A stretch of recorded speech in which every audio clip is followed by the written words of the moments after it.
आइए आप लोगों को एक बार फिर भूतों के साम्राज्य में ले चलता हूँ। भूतों से मिलवाता हूँ और एक सुनी हुई काल्पनिक घटना सुनाता हूँ। ये घटना हमारे गांव के एक बुजुर्ग पंडित जी बताते थे और पंडित जी जब यह बीती सुनाते थे तो सुनने वालों के रोंगटे खड़े हो जाते थे। ऐसा लगता था कि यह घटना वास्तविक है और अभी आंखों के सामने ही घट रही है। वे बुजुर्ग पंडित जी जब इस घटना का वर्णन करते थे तो उनके चेहरे पर अजीब से भाव आते जाते थे, जिससे सुनने वाले को एक अजीब रोमांच की अनुभूति होती थी। पंडित जी एक ही सांस में ये पूरी घटना सुना जाते थे। तो आइए देर किस बात की, हम लोग भी सुन लेते हैं इस घटना को। थोड़ा सा इंतजार और कर लेते हैं। सीधे कहानी पर पहुंचने से अच्छा है कि कथानक को मजबूती प्रदान करने के लिए थोड़ी पृष्ठभूमि पर भी नजर डाल लेते हैं। बात यही कोई 60-65 साल पहले की होगी और तब यह आप बीती सुनाने वाले पंडित जी 20-22 साल के रहे होंगे। उस समय हमारे गांव के लोग बाजार करने के लिए पत्थरदेवा या तरकुलवा जाते थे। वैसे आजकल कंचनपुर ही क्यों, हर छोटे बड़े चौराहों पर बाजार लगनी शुरू हो गई है। हमारे गांव के लोगों को पत्थरदेवा सीधा पड़ता लगता है, जबकि तरकुलवा थोड़ा सा उल्टा। आजकल तरकुलवा में शनि और मंगल को बहुत ही बड़ा बाजार लगता है। दूर दूर के व्यापारी यहाँ आते हैं और अनाज आदि की खरीदारी करते हैं। तो शनि और मंगल को हमारे गांव के किसान लोग तरकुलवा का रूप करते हैं, पर दैनिक उपयोग में आने वाली वस्तुओं की खरीदारी यानी नून, तेल, मिर्च, मसाला आदि के लिए हमारे गांव के लोग पत्थरदेवा ही जाते हैं। हाँ, एक अंतर जरूर आ गया है। आज बाजार करने लोग खुरहरिया रास्ते, पगडंडियों आदि से पैदल नहीं जाते, बल्कि पक्की सड़क से होकर जाते हैं, और वह भी वाहन आदि पर सवार होकर, जबकि पिछले समय में लोग पैदल और वह भी खुरहरिया रास्ते से तिरछे बाजार करने जाते थे ताकि जल्दी से पहुंच जाएं। ये खुरहुरिया रास्ते लोगों के आने जाने से अपने आप बन जाते थे। उस समय ये खुरहुरिया रास्ते या पगडंडियां बहुत ही सुनसान हुआ करती थीं और मूंज आदि छोटे मोटे पौधों से कभी कभी ढक जाती थीं। दोपहर और दिन डूबने के बाद तो इन खुरहुरिया रास्तों और पगडंडियों पर कभी कभी ही कोई इक्के दुक्के आदमी दिखाई दे जाते थे। इन खुरहुरिया रास्तों और पगडंडियों के अगल बगल में कहीं कहीं दूर तक फैले हुए खेत होते थे, तो कहीं कहीं भयावह बेयावान छोटे मोटे जंगल या पुरखे पुरनियों द्वारा लगाए हुए बाग बगीचे। उस समय हमारे गांव के लोग पत्थरदेवा इसी प्रकार की एक पगडंडी से होकर जाते थे, जो एक नहर को पार करते हुए सुनसान बाग बगीचों, मुंजहानी आदि से होकर गुजरती थी। हमारे गांव से पत्थरदेवा की दूरी लगभग 1 कोस है, पर आज ये दूरी बहुत ही कम प्रतीत होती है, क्योंकि सड़कों के निर्माण के साथ साथ बीच बीच में बहुत सारे भवनों का निर्माण भी हो गया है, जिसके कारण हमारे गांव से पत्थरदेवा के बीच छोटी मोटी दुकानों से लदे कई स्थान बस गए हैं। आजकल जंगलों, बाग बगीचों आदि को काटकर समतल खेत या पक्के घर बना दिए गए हैं। यानी सब मिला जुला कर कहूं तो पत्थरदेवा हमारे गांव से ही समझिए दिख रहा है। तो आइए अब मझिया वाले बाबा की जयकार करते हुए हनुमान जी की दुहाई देते हुए सीधे कहानी की ओर रुख करते हैं। पंडित जी की उस रोमांचक भूत कहानी को अब और भूत ही न बनाते हुए सुना ही देता हूँ। एक बार की बात है कि हमारे गांव के वे पंडित जी पत्थरदेवा बाजार करने गए। दिन ढल चुका था और शाम हो गई थी। पत्थरदेवा में उनका ममाहार भी था। बाजार में उनके मामा मिल गए और उन्हें घर चलने के लिए आग्रह करने लगे।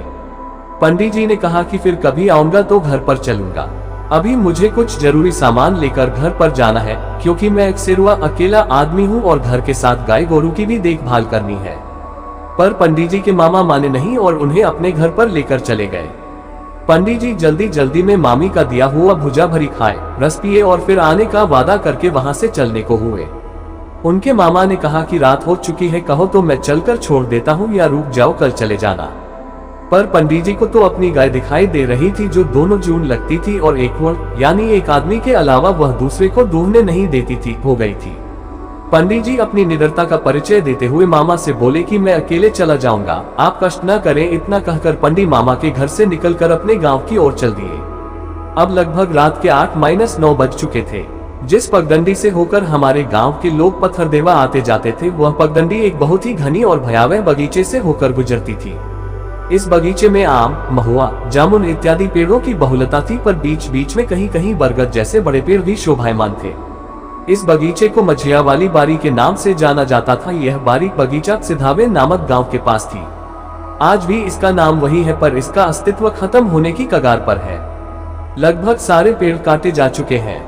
आज हम भले कहते फिरते हैं कि एक पेड़ 100 पुत्र समाना, पर मन का भाव रहता है 100 कांटों पर एक भी न लगाना। शायद हमें पता नहीं कि इन पेड़ पौधों की हत्या कर हम अपने वजूद को ही मिटाने पर लगे हुए हैं।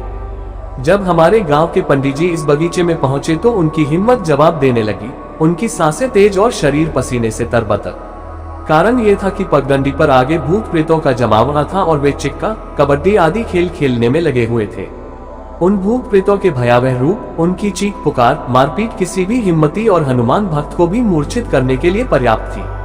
पंडित जी की सुने तो लगभग 100 से ऊपर भूत भूतनी थे और ऐसा लग रहा था कि मेला लगा हुआ हो। भूत प्रेतों की डरावनी आवाज सुनकर ऐसा लगता था कि कलेजा मुंह को आ जाएगा। पूरा शरीर कांपने लगा था। मुंह से आवाज भी नहीं निकल पा रही थी कि हनुमान चालीसा ही पढ़ा जाए। पर ये भूत प्रेत पंडित जी से अनजान होकर खेल खेलने में ही लगे हुए थे। खैर पंडित जी भी बहुत ही हिम्मती थे और रात रात को खेतों आदि में रहकर पटौनी, सिंचाई आदि करने के साथ ही आवश्यकता पड़ने पर ये खेतों में बस खटिया डालकर सो भी रहते थे। पंडित जी थोड़ी और हिम्मत किए और एक पेड़ की आड़ में खड़े होकर तेज सांसों से मन ही मन हनुमान जी को गोहराने लगे।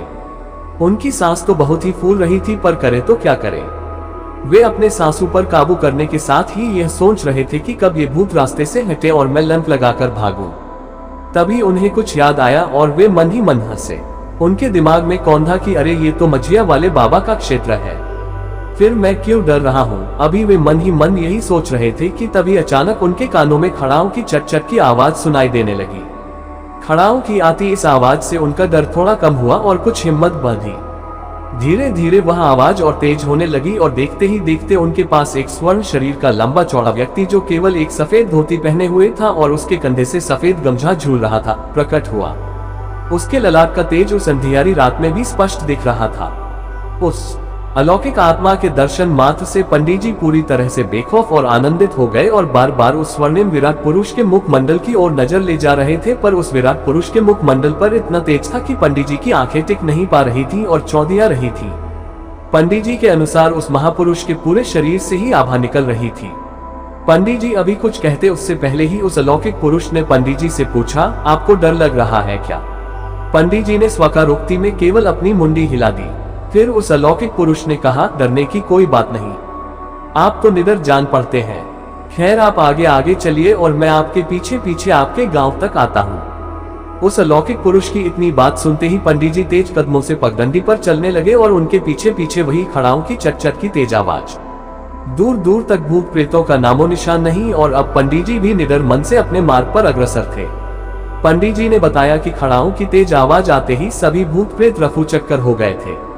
जब पंडित जी गांव के पास पहुंच गए और गांव के पास की नहर को पार कर लिए तो घूमकर उस अलौकिक आत्मा से तेज आवाज में बोले कि बाबा अब मैं चला जाऊंगा, आप अपने निवास पर वापस लौट जाएं। मेरे कारण जो आपको कष्ट हुआ उसके लिए क्षमा चाहता हूँ। उस समय वह आत्मा उनसे कुछ 20-25 मीटर की दूरी पर नहर के इस पार ही थी। इसके बाद पंडित जी उस महामानव को प्रणाम किए और घर की ओर तेज कदमों से चल पड़े। उनको कुछ दूरी तक तो खड़ाओं की आवाज सुनाई दी, फिर कुछ देर बाद वह खड़ाओं की चट-चट आवाज अंधियारी रात के नीरव में कहीं खो गई। पंडित जी उस अलौकिक आत्मा का मन ही मन गुणगान करते हुए घर पहुंचे। वे बहुत ही प्रफुल्लित लग रहे थे। सुबह सुबह ही ये बात पूरे गांव में फैल गई।